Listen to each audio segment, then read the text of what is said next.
بسم اللہ الرحمن الرحیم۔ دھرتی وائس کے دوستو السلام علیکم۔ معزز سامعین، آج میں ایک ایسی انسان کی کہانی آپ کے گوش گزار کر رہا ہوں جس نے دکھوں سے نمت آزمائی کی، اپنی زندگی کو حقیقت سے زیادہ فینیسٹی میں گزارا، اور یہ جیون کہانی بالی ووڈ کی کوئن، کئی ایوارڈز بشمول پدما شری ایوارڈ کی حامل، پرکشش اور گلیمرس اداکارہ ریکھا کی ہے۔ ریکھا کے بارے میں کوئی ایک رائے نہیں۔ کسی نے کہا وہ حسین ساحرہ ہے، کسی کے لیے مورنی جیسی رقاصہ، اور کسی کے لیے وہ دیوی۔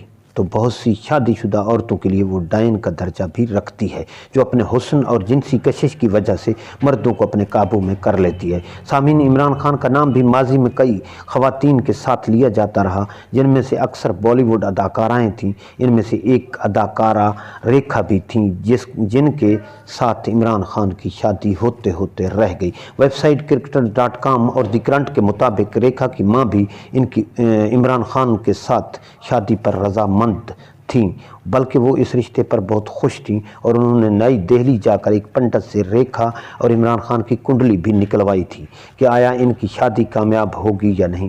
سامعین، عمران خان نے ان دنوں کافی وقت ممبئی میں ریکھا کے ساتھ گزارا۔ جن لوگوں نے انہیں ایک ساتھ دیکھا وہ بتاتے ہیں کہ دونوں ایک دوسرے کے ساتھ بے حد محبت کرتے تھے۔ عمران خان نے اپریل کا پورا مہینہ ممبئی میں ریکھا کے ساتھ گزارا تھا۔ ریکھا نے اپنی زندگی میں بہت ظلم و جبر برداشت کیے رکھا کہ شوہر نے شادی کے صرف 7 ماہ بعد گلے میں ریکھا کے ہی دوپٹہ کا پھندا لگا کے پنکھے سے لٹک کر خودکشی کر لی تو اس کے مداحوں تک نے اس کی فلم کے پوسٹر پہ کالی سیاہی مالی گوبر پھینکا اور اس کو بلیک ووڈو کے خطاب سے نوازا۔ نفسیات کے حساب سے یہ بات درست ہے کہ ہمارے بچپن کے اثرات سائے کی طرح قبر تک ہمارے ساتھ رہتے ہیں۔ اگر ریکھا کی زندگی کے مختلف رخ دیکھے جائیں تو اندازہ ہوتا ہے کہ اس کی شخصیت کے خد و خال کو اس کی زندگی، خاص کر بچپن کے تجربات نے تراشا ہے۔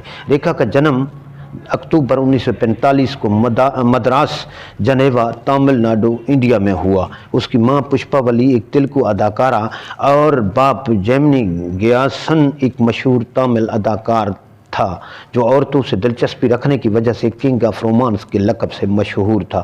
ریکھا کا نام پیدائش پہ بانو ریکھا رکھا گیا۔ وہ اس کے والدین کی اور اولادیں بھی ہوئیں، مگر اولادوں کی ولدیت سے منکر اور ذمہ داریوں سے دامن چھڑاتے ہوئے جلد ہی جیمنی گیاسن اس کی دنیا سے دور اپنی رومانس سے بھری فلمی دنیا میں لوٹ گیا، اور بہت کم ہی اپنی شکل اس گھرانے کو دکھاتا۔ باپ کے ٹھکرائے جانے اور اس کی محبت اور توجہ سے محرومی نے بچپن سے ہی ریکھا میں انمٹ اداسی اور تنہائی کا زہر بھر کر اسے شرمیلا اور اپنی باتیں دل میں رکھ کر اپنے خول میں بند کر دیا۔ ریکھا کی پرورش ماں سے زیادہ نانی اور خالہ نے کی، کیونکہ اس کی ماں پشپا پورے دن فلموں کی شوٹنگ میں مصروف رہتی۔ پشپا کے پاس فلموں کی کوئی لمبی چوڑی لسٹ نہ تھی۔ آمدنی کی کمیابی کی وجہ سے ریکھا پہلے ہی ماں کے ساتھ بطور چائلڈ آرٹسٹ کام کر رہی تھی۔ ریکھا 6 ماہ کی عمر میں بھی اسکرین پہ آئیں اور پھر ایک فلم تیلگو اتنی گوٹو میں 1958 میں 3 برس کی عمر میں کام کیا، جب وہ سکول پڑھتی تھی۔ ریکھا کے باپ کی کئی شادیاں تھیں۔ اسی اسکول میں اس کی سوتیلی بہنیں، سوتری ماں کی بیٹیاں بھی پڑھتی تھیں۔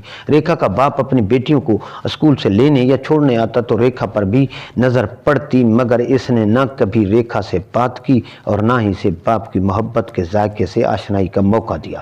البتہ اسکول کے بچے ریکھا کو باپ کی ناجائز اولاد سمجھ کر اس کی تضحیک کرتے۔ اس بے عزتی پر وہ مزید اپنے اندر کی دنیا میں قید ہوتی ہی چلی گئی۔ 13 سال کی عمر میں جب اس کی ماں کی طبیعت خراب ہوئی اور گھر میں کھانے پینے کے لالے پڑ گئے تو گویا راتوں رات وہ بڑی ہو گئی۔ اس کی بیمار ماں نے ریکھا کو اسکول سے چھڑوا کے اپنے رشتے کی بہن کے ساتھ فلموں میں قسمت آزمائی کے لیے بمبئی بھیجوا دیا۔ اس وقت ریکھا نے 8ویں جماعت پاس کی تھی۔ اسے اداکاری سے کوئی دلچسپی نہیں تھی، بلکہ مجبوری تھی۔ آخر گھر کی بڑی اولاد ہونے کے ناطے گھر اس کی ذمہ داری میں تھا۔ بچپن اور ابتدائی بلوغت کے اس نازک دوراہے پہ کھڑی ریکھا کے لیے گھر، خصوصاً ماں کو چھوڑ کر اتنی دور اور مرد فلمی ایجنٹ کی سپردگی میں رہنا آسان نہ تھا۔ ناظرین، اس وقت ریکھا صرف تیلگو جانتی تھی اور بالی ووڈ کی زبان ہندی اور پنجابی تھی۔ اس اجنبی اور بے حس فضا میں وہ اکثر جو منہ میں آتا کہہ دیتی، اور اخباری نمائندے اس کی باتوں کو ایک بچی کی بات کے بجائے بالغ چالاک عورت کے سنسنی خیز بیان سمجھ لیتے۔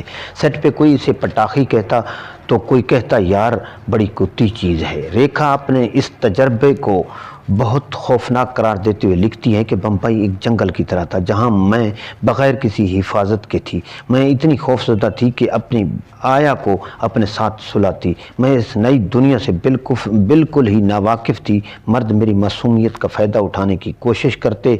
उस ज़माने में इसकी अक्सर सेट से भाग जाने और कभी ऊंचाई से कूद कर ख़ुदकुशी की कोशिश की खबरें भी थीं। 15 बरस की उम्र में रेखा को फ़िल्म अनजाना सफ़र, जो 10 साल बाद दो शिकारी के नाम से रिलीज़ हुई, के सेट पर एक तजर्बे से गुजरना पड़ा कि जिसका शुमार आज की दुनिया में जिनसी इस्तेसाल के ज़ुमरे में आता है। और जो फिल्म डायरेक्टर और एक्टर की मिली भगत का नतीजा था वो एक रोमानवी सीन था जिसमें रेखा को बताए बगैर एक्शन के बाद अदाकार रेखा के लबों को 5 मिनट तक ज़बरदस्ती प्यार करते रहे। इस दौरान तमाशबीन की तालियां बजती रहीं, कह के लगते रहे, मगर बेबस रेखा की बंद आंखें सदमा के मारे आंसू से भरी हुई थी। इस मंजर को टाइम्स ऑफ इंडिया ने सारे वर्क पे छापा। अपने रोमानवी सफ़र में महबूब की तलाश में कई फिल्मी दुनिया के नाम इसके साथ जुड़े, मगर विनोद का नाम बहुत अहम है, जिसे रेखा ने हमेशा अपना पुरखलूस दोस्त गर्दाना और जिसके साथ इसकी शादी की अफवाहें थीं। रेखा पे छपी सवां रेखा एन इन टोल्ड स्टोरी, जिसे यासिर उस्मान ने लिखा, इसके मुताबिक कलकत्ता में शादी के बाद विनोद रेखा को मुंबई लाए और जब रेखा इसकी मां कुमला मोहरा के पांव छूने लगी तो उन्होंने जवाबन न सिर्फ रेखा को घर में दाखिल होने से रोक दिया बल्कि गुस्सा में आकर पांव की जूती उठा ली।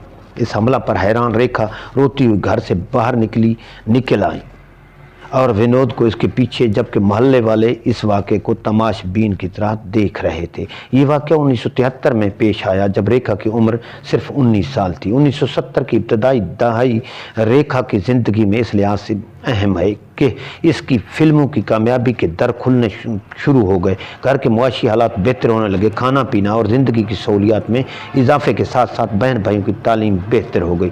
रेखा को मिलने वाली फिल्मों की तादाद और कामयाबी में एकदम ही इजाफा हो गया और ये वही ज़माना था कि 1976 में इन्हें एक हैंडसम और अदाकारी में संजीदा अदाकार अमिताभ के साथ साइन किया गया, जिसका जिस्म ही नहीं अदाकारी भी कद्दावर थी। फिल्म दो अनजाने और इसके बाद कई फिल्मों में इकट्ठे काम के बाद अमिताभ से रेखा का जो कल्बी रिश्ता जुड़ा, इसका फसूं आज तक भी रेखा पे तारी है। कहा जाता है कि फिल्मों की शूटिंग के बाद दोनों बाकायदगी से अमिताभ के दोस्त के फ्लैट में मिलते थे। इनके दरमियान मुआशका मुस्तकिल चेमगयों का पसंदीदा मौजू रहा, जिसका रेखा ने तो अपने इंटरव्यू में बिल्कुल खुलकर इजहार किया, मगर अमिताभ ने कभी भी इस पर बात नहीं की।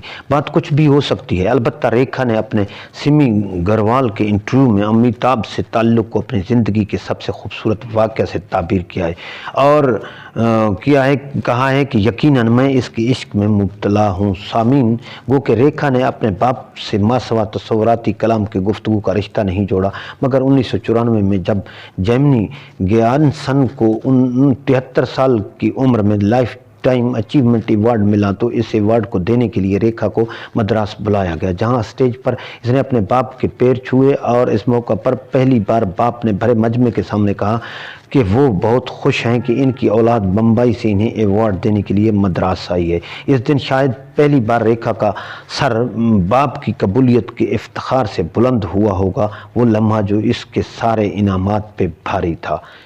नाजरीन, ज़िंदगी के तजर्बात ने उसे बहुत कुछ सिखाया, बहुत सी मुआशरती बुराइयों से बचने की कोशिश की, उसे अपने बहन भाइयों के लिए कुर्बानियों के बलबूते पे उनका मुआशी ही नहीं जज्बाती सहारा और रोल मॉडल भी बनना था। ख़ुद तालीम हासिल ना कर सकी लेकिन बहन भाइयों को आला तालीम दी, इनकी शादियाँ की, मगर हकीकत ये है कि शादी और माँ बनने की शदीद ख्वाहिश रेखा की भी थी। उन आँखों की मस्ती के दीवाने हज़ारों हैं। रेखा की आँखों की मस्ती का एक नया दीवाना दिल्ली के मशहूर सनतकार मुकेश अग्रवाल भी था, जिनसे रेखा की शादी 1990 में हुई, जो मुकम्मल अरेंज थी, मगर 7 माह बाद इसका इंतहाई अफसोसनाक अंजाम मुकेश अग्रवाल की खुदकुशी की सूरत में था, जो शदीद डिप्रेशन के मरीज़ थे। मौत के वक्त दोनों शादीशुदा थे मगर अलहदा थे। खुदकुशी रेखा का दुपट्टा गले में डालकर और पक्खे से लटक कर की गई, लिहाजा ये वाक़या एक इंतहाई मुतनाज़ा मामला अख्तियार कर गया और जितने मुँह उतनी बातें थीं। बावजूद मुकेश की खुदकुशी से कबल नोट के कि इसका किसी को दोष न दिया जाए। लोगों ने इसका जिम्मेदार रेखा को ठहराते हुए अपनी नफरतों का भरपूर निशाना बनाया। उम्र की इस मकाम पे जब अक्सर लोग थक जाते हैं, रेखा मुसलसल कुछ न कुछ सीखना और इल्म हासिल करना चाहती है। इसके पास एक शानदार लाइब्रेरी है, इसको कई किताबें ज़बानी याद हैं, मगर इसने बताया कि वो कभी कुछ नहीं पढ़ती, बस किताबें सुनती हैं जो उसको 30 सालों से साथ रहने वाली सेक्रेटरी फरजाना रोज़ाना पढ़कर सुनाती है। दोस्तों, धरती वॉइस की काविश आपको अच्छी लगे तो इस वीडियो को लाइक और चैनल को सब्सक्राइब ज़रूर कीजिएगा। शुक्रिया।